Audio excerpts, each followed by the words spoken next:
me just say, with the fall of Afghanistan, within months, Chairman Xi and Putin made an agreement at the Olympics in Beijing, and we saw satellite imagery of the Russian Federation moving towards Ukraine. I don't think that was by accident.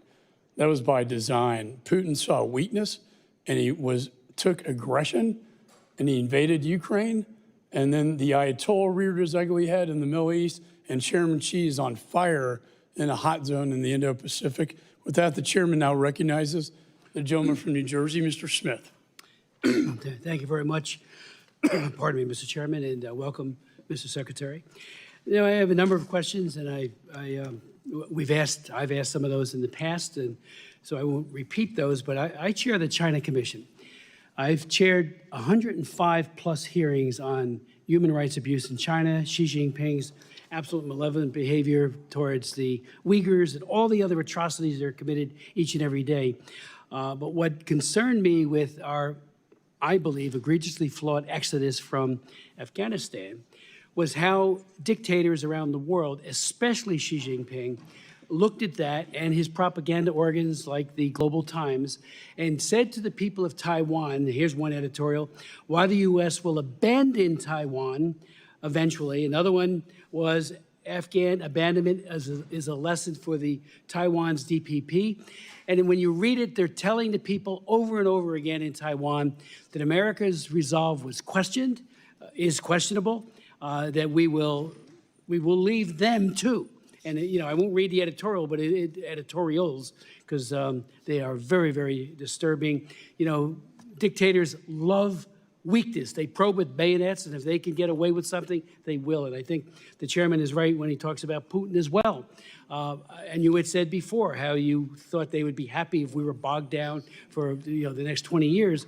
But I look at it a different way. They look at how it was done. Yes, we were going to get out of Afghanistan, but the way we did it led to the loss of American lives, which we've seen the pictures again shown here, and we've all met with those families of those loved ones, and countless numbers of Afghans. So the impact of this, can you at least admit that to the dictatorships of the world, they saw that and they saw it as weakness, and they go to avoid if they think there was one. Secondly, how many Americans are still in Afghanistan?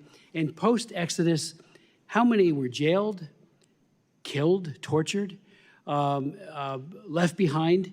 I know that there was a lot of talk that, we encourage people to leave, but we all remember that Reuters broke that story about how the president had, in a conversation with Ghani, had said very clearly that even if we have to make it up in terms of the situation, to project it as if it's better than it is, and here's the way he put it. This is President Biden. And there's a need, whether it's true or not, there's a need to project a different picture.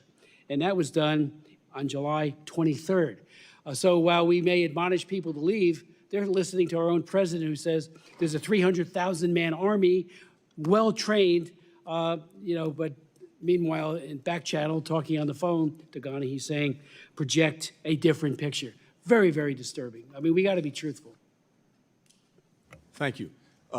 Two things on this. First, we engaged in a sustained campaign to get every American in Afghanistan who was still there to leave. 19 messages to that community between February and August. And by the time the evacuation took place, there were still about 6,000 Americans left in Afghanistan. Now, who are they?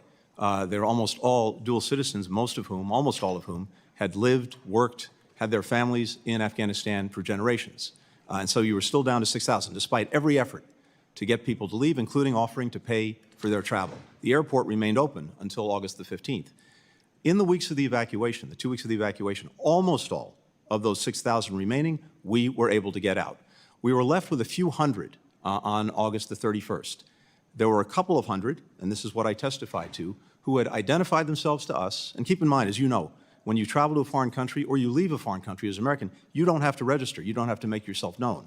We made every effort to get in contact with everyone, but by the time of the end of the evacuation, there were still a couple of hundred American citizens left who had identified themselves to us and told us they wanted to leave and who couldn't get to the airport or get into the airport.